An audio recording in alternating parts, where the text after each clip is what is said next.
10 years ago, I started a restoration project on my grandpa's old farm tractor. This is part 2 of a video series on a 1956 Cockshutt 40 on rebuilding the engine.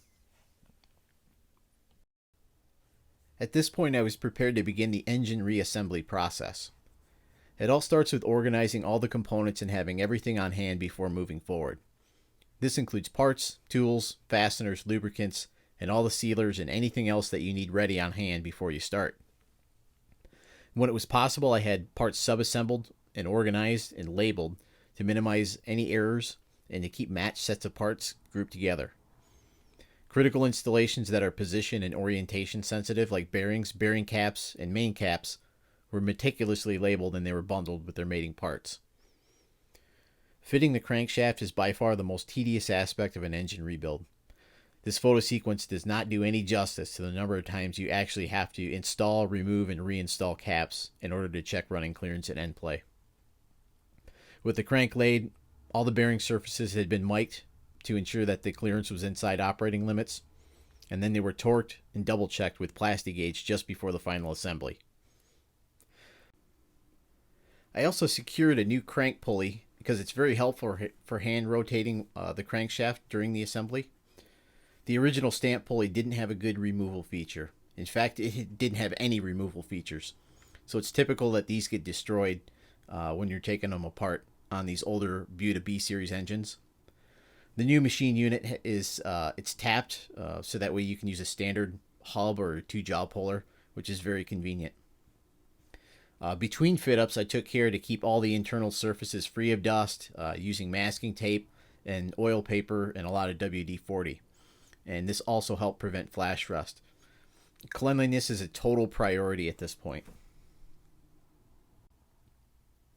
Because I documented this process as a series of photos over several days, what I don't show here is the generous amount of assembly lube that gets applied to all the contact surfaces.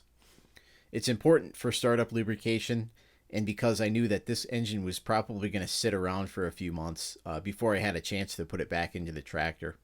So having a good quality assembly lube that clings to everything and doesn't slump or sag over time is absolutely necessary. Cleanliness on the crank bearings and journals are also very important. Prior to the installation, everything was thoroughly cleaned, including all the drilled oil passages, to make sure that there's no particles or anything that could get into the engine and deposited onto the bearings. The valve lifters on this engine go in before the cam's installed.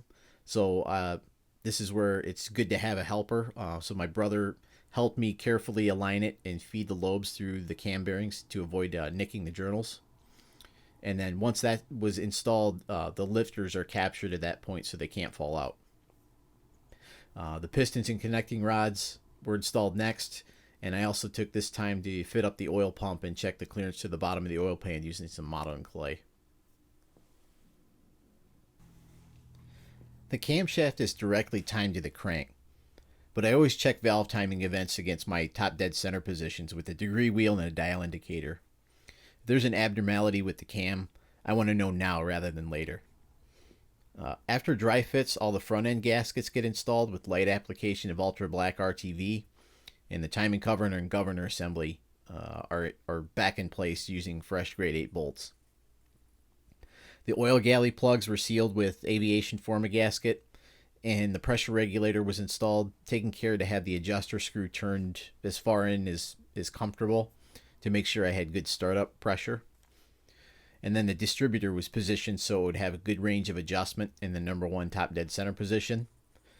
And I also took a moment to mount the remote oil conditioner so I can work out the intricate plumbing that goes back to the block.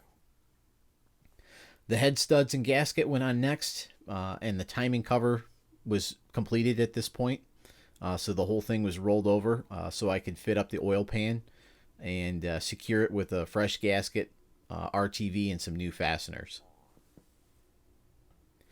The top and the rear of the engine are still open at this point. The rear main seal, it's a one piece, and it's integral to a large iron casting that functions as the seal, the rear engine mount, and the starter attachment.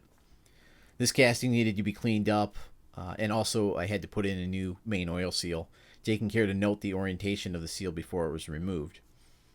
The engine needed to come off the stand at this point with the overhead hoist, and this was to allow for the installation of the rear motor mount.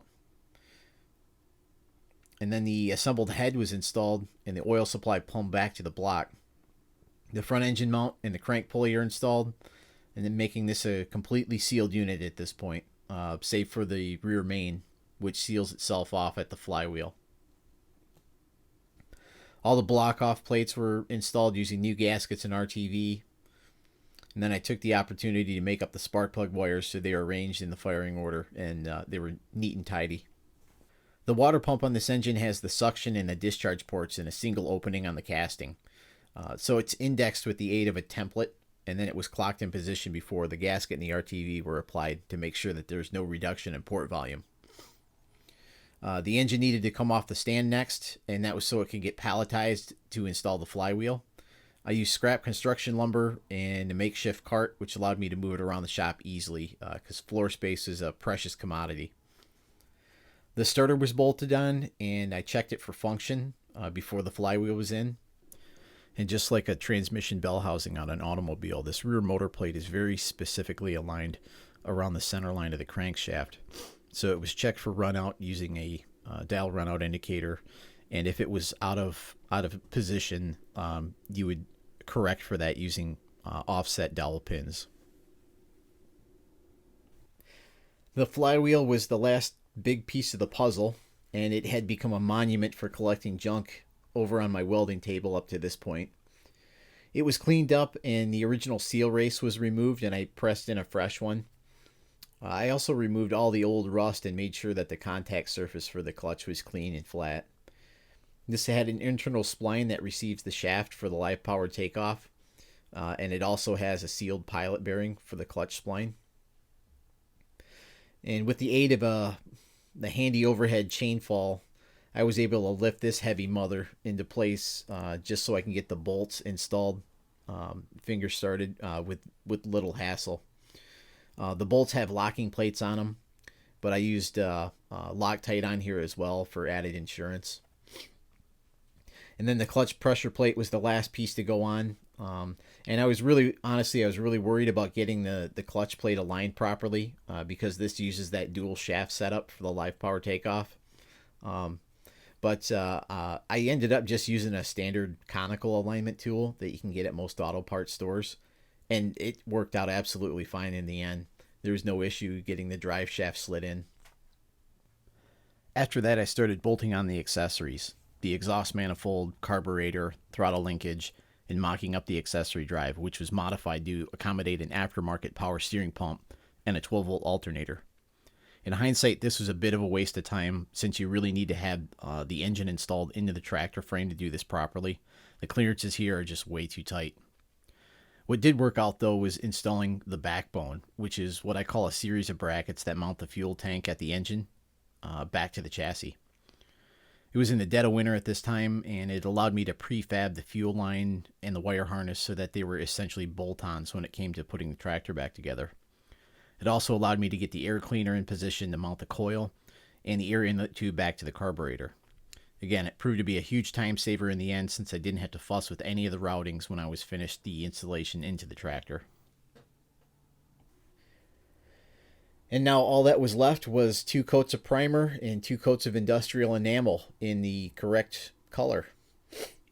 I added 4 quarts of oil, so that way the pan wasn't dry when it was in storage. And then this power cube is ready to drop in whenever I was ready with the tractor frame. It ended up under plastic in the corner of my shop, right next to my outboard engine for about the next 10 months. While I worked on getting the tractor chassis finished up. And this wrapped up the engine rebuild. If you like this video series, click that subscribe button, and I'll have more videos in the future on restoring the tractor chassis and dropping the engine. In the meantime, check out some other great videos on my YouTube channel that cover other aspects of this project. And as always, thank you for watching.